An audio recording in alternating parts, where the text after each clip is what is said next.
Bonjour. J'espère que vous allez bien, par la grâce de Dieu. Moi, le Seigneur continue de me réveiller. À lui la gloire. Je le rends grâce. Je voudrais un peu partager avec vous. Quand je suis venue ici au Canada, on m'avait octroyé un visa de 2 mois. 2 mois, une seule entrée. Ne sachant pas que les résultats du coroner allaient prendre autant de temps. Et le résultat du coroner devrait prendre, normalement, doivent prendre 3 à 4 mois. Et avec le visa qu'on m'avait octroyé, 2 mois, une seule entrée. Donc, ce qui devrait dire que je n'allais pas pouvoir être là au moment où les résultats seront rendus. Ce qui est inacceptable, inadmissible. Donc, j'avais sollicité un renouvellement de visa.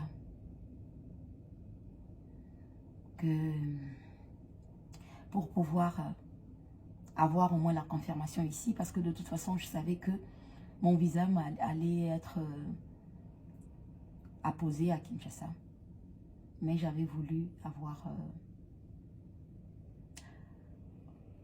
comme une garantie, en fait, que j'allais bien être présente quand le coroner allait rendre ses résultats. Mais là, on m'apprend qu'il faudrait que je rentre à Kinshasa et que je patiente mon visa à Kinshasa. De 1. Voilà. Deuxièmement, par rapport à ce qu'on m'a appris, si seulement aussi j'étais à l'aise avec le fait de savoir ma fille à la morgue et moi dormir sur un lit, si seulement je pouvais être à l'aise avec ça, rassurez-vous que je n'allais pas bouger. Et si seulement aussi j'étais hors la loi, je n'allais pas bouger. Je ne suis pas une hors la loi. Je suis quelqu'un qui respecte la loi. Et vous savez, quand vous devrez prendre une décision, prenez une décision qui va être accompagnée de la paix, de vous-même, d'abord, premièrement. Ne vous laissez pas malmener ou trimballer de gauche à droite, que les décisions que vous prenez ne puissent pas venir de vous, non. Alors, c'est invivable pour moi de savoir ma fille à la morgue et moi dormir sur un lit. Et il m'arrive en ce moment, depuis que j'ai perdu ma fille, à me demander, quand je suis devant une décision à prendre, à me poser la question, qu'est-ce qu'elle aurait fait, elle? Quelle décision qu'elle aurait prise, elle, à ma place, Alexandra? Depuis un moment. Et Alex était une personne douce, une personne honnête, une personne qui faisait confiance, une personne qui respectait la loi. Bah oui, elle a été éduquée par moi, bien sûr. Mais il y a d'autres enfants qui partent aussi en vrille. Elle n'était pas partie en vrille. Et bizarrement, au lieu que je reste à me dire, c'est moi qui pense comme ça, mais non.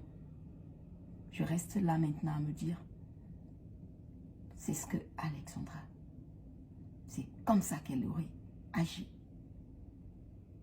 Et je ne suis pas une hors-la-loi. Donc, les autorités canadiennes m'ont promis de renouveler mon visa déjà Ils vont renouveler mon visa à Kinshasa, que j'aurai mon visa pour pouvoir être ici quand le résultat du coroner sera rendu. Donc, je vais devoir rentrer sur Kinshasa, ramener Alexandra, aller faire ses obsèques, lui ramener auprès de ses mamans, auprès de son oncle, auprès de son grand-père, auprès de tous les Congolais, afin qu'elle repose en paix. Qu'on fasse ses obsèques, qu'elle repose en paix. Que je revienne, que je retourne ici, étant forte, sans culpabilité. Quand je dis sans culpabilité, la culpabilité d'avoir laissé mon enfant à la morgue longtemps, la culpabilité de ne pas respecter la loi ou de laisser mon visa s'expirer et rester sous le sol canadien. En ce moment, je reviendrai ici, zen, en paix, avec moi-même, sereine, sachant que je viens pour faire justice, pour chercher la justice pour ma fille. Donc, je respecte la loi. Je ne suis pas une hors-la-loi. Je ne suis pas une sauvage. Je rentre sur Kinshasa. Aller faire reposer ma fille. Et attendre impatiemment, pour ne pas dire, ben voilà, le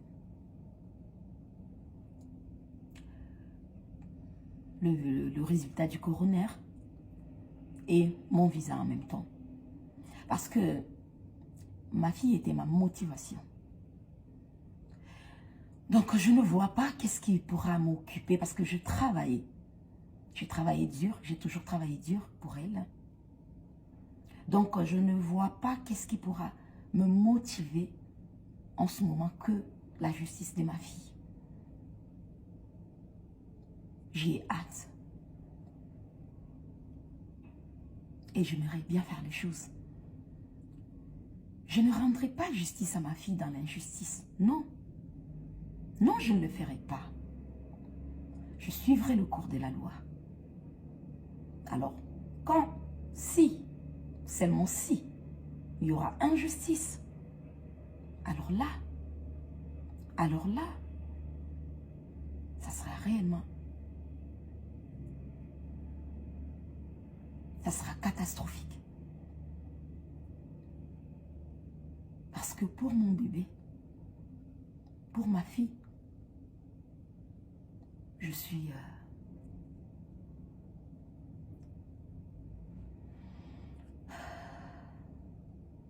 disponible, je suis prête, parce que c'est un combat que je n'abandonnerai pas. Parce que c'est après cela que je trouverai réellement l'apaisement qu'il me faut. Ouais. Ce qui est vrai que grâce à vos prières, grâce à mes prières, j'ai pu manger quelque chose. J'ai pu boire. À Dieu soit la gloire. Gloire soit rendue à lui. Et mon cœur est en miettes. Et on ne peut pas vivre en ayant toujours des chauds, de froid, des chauds, de froid. Tu peux être en train de boire quelque chose ou de manger quelque chose et tu t'éclates en sanglots. Parce que l'intérieur est brisé. Parce que tout est en miettes. Mais pour bien faire mon deuil, je dois être à l'aise avec moi-même, avec mon intérieur, avec ma conscience. Et pour accomplir cela, je jugeais bon de ne pas être une hors-la-loi, de ne pas faire expirer mon visa sous le sol canadien, sur le sol canadien, de rentrer sur Kinshasa, de patienter ce renouvellement de visa vu que mon cas, c'est un cas humanitaire, donc ça ne prendra pas trop de temps. On me donnera juste le visa, les temps de patienter le résultat du coroner. Et le résultat du coroner, voilà, ça sera dans quelques mois là. Et je vais pouvoir revenir et commencer. Pour la suite, commencer la bataille. Ouais, j'appelle ça la bataille parce que ça sera une bataille juridique. Je demeure sous la loi. Je demeure sous la loi. Je respecte la loi. Je ferai bien les choses.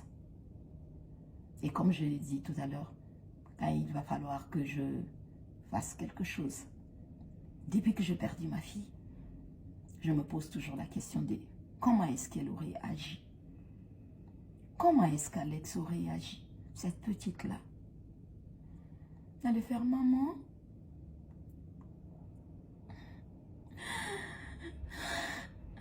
Bref, elle allait dire tout ce qui est... Tout ce qui sera en rapport avec la paix.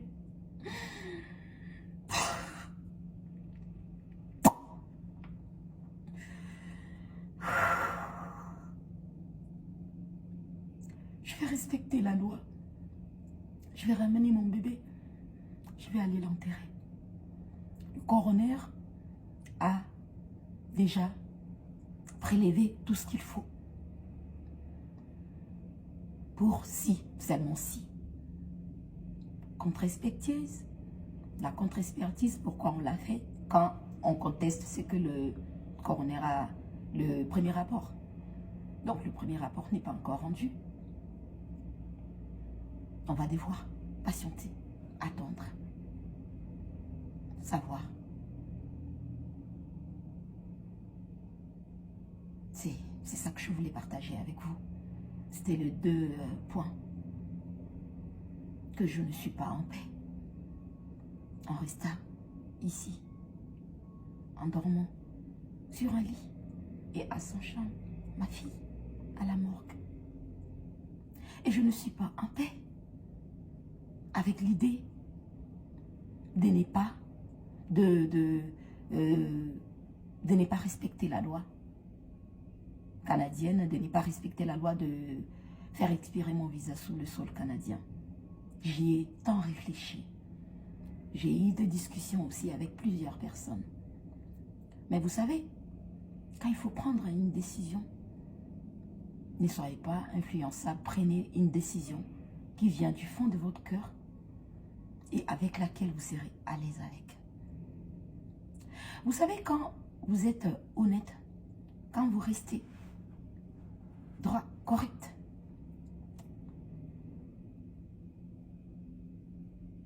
peu importe, vous aurez la monnaie de votre pièce. Vous faites du mal, vous aurez du mal. Ça peut prendre du temps. Vous faites du bien, le bien vous sera rendu. Ça pourra toujours prendre du temps. Mais il faut faire les choses pendant ce temps en étant bien, zen, en paix avec vous-même. Et moi, je pense sincèrement que à mon retour ici, après avoir enterré ma petite Alexandra Martine Diengolumbai, quand je vais retourner ici, je serai en paix avec moi-même. Et je vais, en ce moment-là, suivre le cours des choses. Toujours dans la loi. Et là, je saurai qu'elle repose en paix. Elle reposera en paix en ce moment-là. Parce que là, je sais, elle est encore à la morgue. Le corps est encore. Donc, comment vivre avec? Comment faire avec?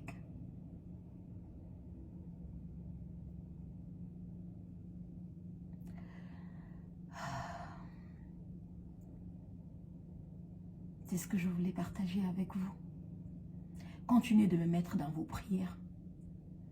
Continuez de me mettre dans vos prières. Parce que ce sont vos prières qui font en sorte que je suis là devant vous, en train de vous faire une vidéo. Que j'ai pu quand même trouver un peu de sommeil. J'ai pu manger quelque chose. Parce que ce n'était que de l'eau qui passait. Le Seigneur, il est bon. Il est bon. Et moi, je reste focus sur l'amour. Sur tout ce qui est paix. En attendant que la justice soit faite pour mon bébé.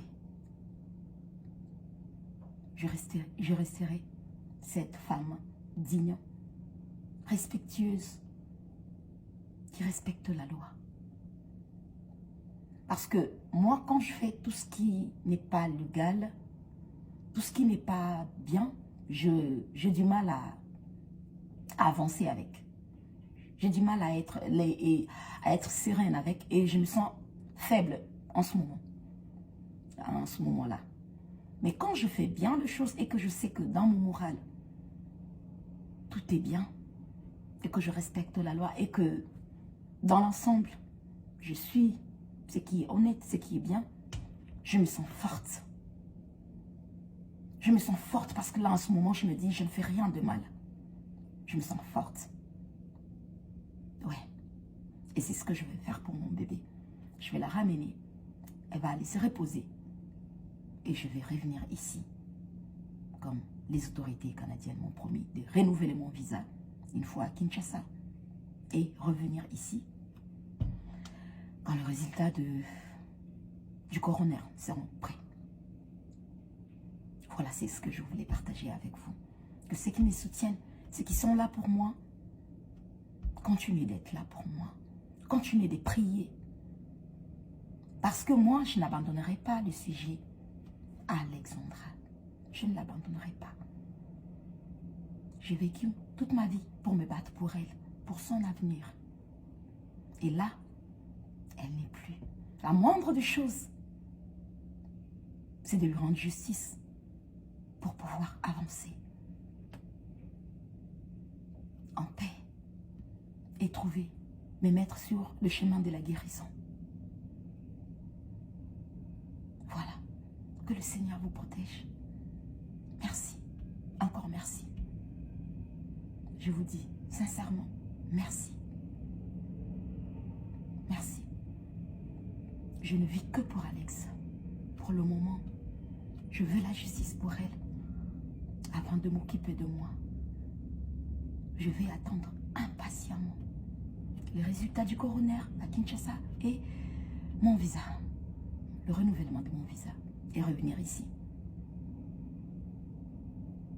Ouais, je ne demeurerai pas sous le sol canadien avec un visa expiré. Non, je ne le ferai pas. J'ai décidé de rentrer chez moi et revenir étant forte, sereine et me sachant sous couvert la loi pour pouvoir faire justice à ma petite. Je ne suis pas influençable, je ne suis pas manipulable, je ne suis pas quelqu'un qu'on dicte quoi faire, non. Parce que après, ça sera à vous de vivre avec. Soit une culpabilité de ne pas avoir bien fait les choses, soit. Mais en tout cas, soyez en paix avec vos décisions. Soyez vous-même.